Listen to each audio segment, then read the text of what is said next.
نحمده ونصلي على رسوله الكريم اما بعد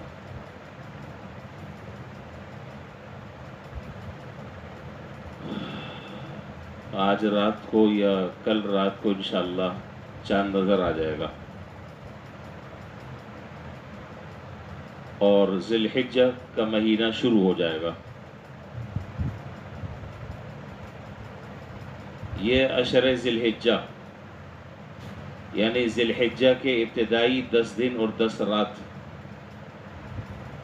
یہ بڑے عظیم فضیلت کے حامل ہیں۔ ان کی فضیلت کا اندازہ اس بات سے لگایا جا سکتا ہے کہ قرآن کریم میں اللہ تعالیٰ نے 10 دن اور 10 راتوں کی قسم کھائی، ان 10 راتوں کی اور 10 دنوں کی۔ والفجر ولیال عشر، اس سے مراد تمام مفسرین کے نزدیک بالاتفاق یہی عشر ذی الحجہ کے ابتدائی 10 دن اور 10 راتیں مراد ہیں۔ تو جن راتوں کے بارے میں یا جن ایام کے بارے میں اللہ تعالیٰ قسم کھا رہے ہیں، حالانکہ اللہ تعالیٰ کو قسم کھانے کی ضرورت نہیں ہے۔ قسم تو ایک عام انسان کھاتا ہے دوسرے کو اپنی بات پر، دوسرے کے ذہن میں اور اس کے دل اور دماغ میں یقین پیدا کرنے کے لیے کہ میں جو بات کہہ رہا ہوں وہ ایسے ہی ہے جیسے میں کہہ رہا ہوں۔ اللہ تعالیٰ تو ان چیزوں سے مستغنی ہے، ان کو کوئی ضرورت نہیں قسم کھانے کی، لیکن ہم جیسے اور آپ جیسے لوگوں کو اہمیت بتلانے کے لیے، اس کی اہمیت سمجھانے کے لیے حق تعالیٰ جل شانہ نے قسم کھائی ہے۔ اور اس سلسلے میں احادیث میں جو مختلف روایتیں آئی ہیں، اگر ان روایتوں کو میں ساری روایتوں تو آپ کے سامنے ذکر نہیں کر سکتا، صرف آج 1-2 روایتیں ذکر کرنی ہیں۔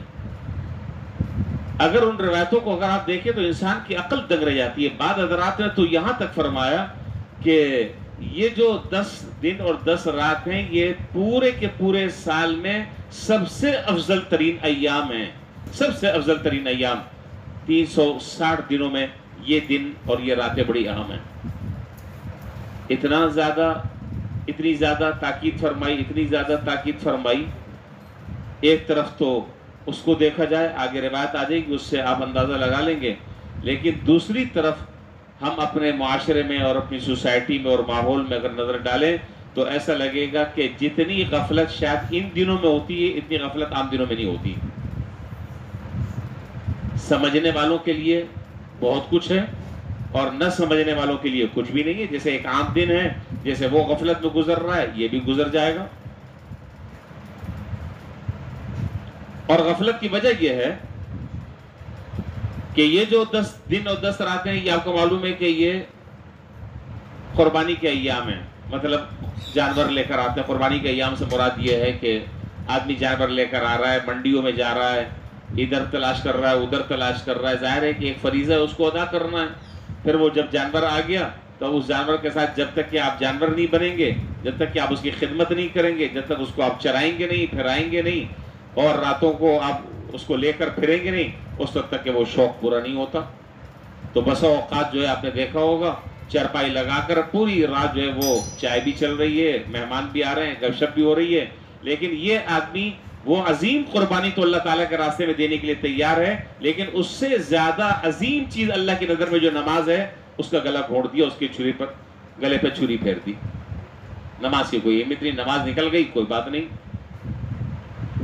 تو یہ دن اور یہ اوقات جو ہیں ذی الحجہ کے ابتدائی جو 9 دن ہیں یہ غفلت میں گزرتے ہیں، لہذا ہم لوگوں کو اس بات کا بہرحال جہاں تک میری آواز جا رہی ہے، جہاں تک میری بات سن رہے ہیں، ہم لوگوں کو اس بات کا بہرحال بہت زیادہ اہتمام کرنا چاہیے کہ یہ ایام بہت اللہ تعالیٰ کے نزدیک مقرر ایام ہیں، بہت خصوصیت اور فضیلت کے حامل ہیں۔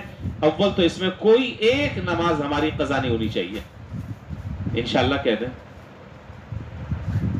ہر چیز اب میں بھی آپ سے کہلواؤں تو پھر بڑا مشکل ہو جائے گا، کچھ تو آپ بھی اپنے جذبات کا اظہار کریں۔ ایک نماز بھی ہماری تکبیر اولیٰ کے بغیر نہیں جانی چاہیے انشاءاللہ۔ اسی طرح کم از کم عام دنوں میں نہیں کہہ رہا، ان راتوں میں تہجد میں اٹھنے کا اہتمام کر لیں۔ کیا مشکل ہے بھائی، پوری رات بیٹھے ہوئے جانوروں کے ساتھ کھیل کود رہے ہیں، ان کو کھلا رہے ہیں، پلا رہے ہیں، چرا رہے ہیں، تو بھائی 2-4 رکعت 8 رکعت پڑھ کر اللہ سے دعا مانگ لو، اللہ تعالیٰ کی طرف متوجہ ہو جاؤ۔ 2 باتیں۔ تیسری بات یہ کہ ان دنوں میں، یہ جو آنے والے دن ہیں جو یکم ذی الحجہ سے شروع ہوں گے، ان دنوں میں ہم صدقے کا اہتمام بہت زیادہ کریں۔ کس کا اہتمام؟ صدقہ۔ بس صدقہ صرف یہ نہیں ہے کہ آپ یہاں یہ پیٹرول پمپ پر چلے جائیں، چورنگی پہ چلے جائیں اور وہ باجرہ لے لیں اور باجرہ جو ہے وہ ڈال دیں کبوتروں کو، صدقہ کسی شخص کو پیسے دے دیں تاکہ وہ اپنی ضرورت پوری کر لیں۔ میں مزید اس میں تفصیل میں نہیں جا رہا۔ صدقے کا اہتمام کریں، توبہ اور استغفار کا اہتمام کریں۔ اسی طریقے سے خاص طور پر یہ بات بھی قابل غور ہے کہ ہم ان 10 دنوں میں اس بات کو معمول بنائیں، جتنے سن رہے ہیں ہم 10 دنوں میں اس بات کو اپنا معمول بنائیں کہ چلتے پھرتے اٹھتے بیٹھتے ہماری زبان پر اللہ تعالیٰ کی تسبیح ہو، اللہ تعالیٰ کا ذکر ہو۔ آگے روایت آ رہی ہے، میں انشاءاللہ وہاں ذکر کروں گا۔ تو یہ کام وہ ہیں جو ہم ان 10 دنوں میں اہتمام کے ساتھ کر سکتے ہیں اور ہمیں کرنا چاہیے۔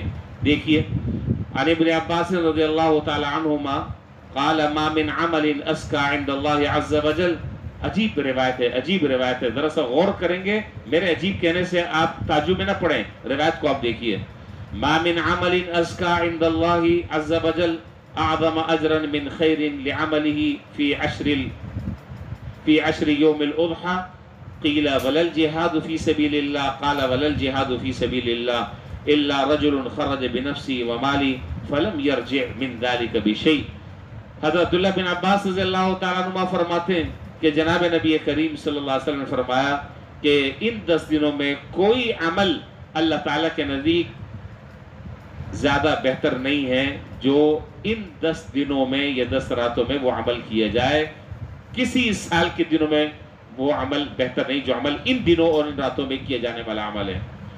تو کسی نے پوچھا کہ اللہ کے رسول یہ فرمائے کہ کیا ان 10 دنوں میں اللہ تعالیٰ کے راستے میں جہاد کرنا وہ بھی کم درجے کا عمل ہے؟ آپ نے فرمایا کہ ہاں، ان 10 دنوں میں جہاد کرنا وہ بھی کم عمل ہے، ہاں، مگر وہ شخص کہ جو اللہ تعالیٰ کے راستے میں جہاد کے لیے نکلا، اپنا مال لے کر نکلا، اپنی جان لے کر نکلا، اور جب وہ واپس پلٹا تو سب کچھ اللہ کے راستے میں وہ قربان کر چکا تھا، اس آدمی کا درجہ تو بڑھ جائے گا۔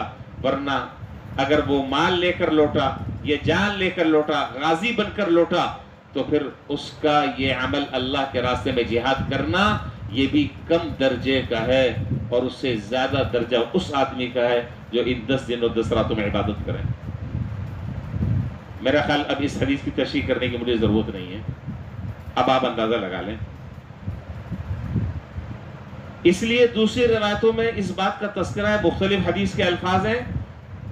اس روایت کی فضیلت بیان کرنے کے بعد جناب نبی کریم صلی اللہ علیہ وسلم نے آخر میں یہ بات فرمائی، فَأَكْثِرُوا فِيهِنَّ مِنَ التَّهْلِيلِ وَالتَّكْبِيرِ وَالتَّحْمِيدِ فَأَكْثِرُوا فِيهِنَّ مِنَ التَّهْلِيلِ وَالتَّكْبِيرِ وَالتَّحْمِيدِ۔ فرمایا کہ جب یہ دن مل جائے تمہیں تو ان دنوں میں تحلیل کی کثرت کرو۔ تحلیل کہتے ہیں لا الہ الا اللہ کہنا، تکبیر کی کثرت کرو اللہ اکبر، تحمید کی کثرت کرو الحمدللہ۔ اور اگر ہم وہ کلمہ پڑھ لیں سبحان اللہ والحمد للہ ولا الہ الا اللہ واللہ اکبر، تو اس میں تکبیر بھی آ گئی، اس میں تسبیح بھی آ گئی، اس میں تحمید بھی آ گئی، اس میں تحلیل بھی آ گئی۔ سارے جتنے اذکار ہیں وہ سارے کے سارے اذکار اس کلمے میں موجود ہیں۔ تو بس میری آخری گزارش و درخواست یہ ہے کہ انشاءاللہ اللہ تعالیٰ اپنے فضل و کرم سے، اپنے رحمت سے یہ دن اب ہمیں عطا کرنے والے ہیں۔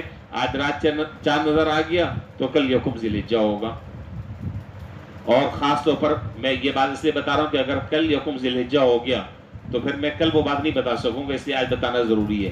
جن لوگوں کے اوپر قربانی واجب ہے، جن لوگوں کے اوپر قربانی واجب ہے، ان کے لیے مستحب یہ ہے کہ چاند نظر آنے کے بعد وہ اپنے بال اور ناخن نہ کاٹیں، اور جو ضروری بال ہیں اگر ان کو 40 دن سے زیادہ کا وقت گزر گیا تو پھر وہ صفائی کر لیں، اور اگر 40 دن نہیں گزرے تو پھر وہ بال اور ناخن نہ کاٹیں۔ لیکن یاد رکھیے یہ بال اور ناخن نہ کاٹنا یہ ایک مستحب اور پسندیدہ عمل ہے، لیکن اگر کوئی آدمی کسی وجہ سے ناخن کاٹ لیتا ہے، بال کاٹ لیتا ہے، اب لوگ پوچھتے ہیں کہ جی شیو بنانا صحیح ہے ان 10 دنوں میں؟ یہ نہیں بھائی، وہ تو مرنے دم تک کے درست نہیں ہے۔ اس کا تعلق جو ہے وہ ان 10 دنوں سے نہیں ہے، اس کا تعلق ہمیشہ سے ہے. جو گناہ ہے وہ تو ہمیشہ گناہ ہے.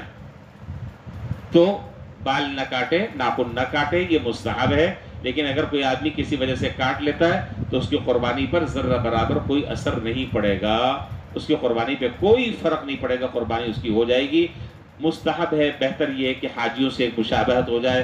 ہم حج کے لیے نہیں جا سکے، اللہ تعالی ہم سب کو حج مبرور کی اللہ تعالی ہمیں توفیق عطا فرما دے. تو جو حضرات حج پر گئے، چونکہ یہ دونوں کام وہ بھی نہیں کر رہے، تو کم سے کم ان کی ایک ظاہری مشابہت اختیار کر لیں. جو اللہ کی رحمت ان پر برسے گی، اس کا کوئی قطرہ ہم پر بھی برس جائے تو ہمارا کام ہو جائے گا انشاءاللہ. اللہ تعالیٰ ان ایام سے، ان دن اور راتوں سے ہمیں صحیح طریقے سے فائدہ اٹھانے کی توفیق عطا فرمائے اور ان گزارشات پر عمل کی توفیق عطا فرمائے. وآخر دعوانا الحمدللہ رب العالمین.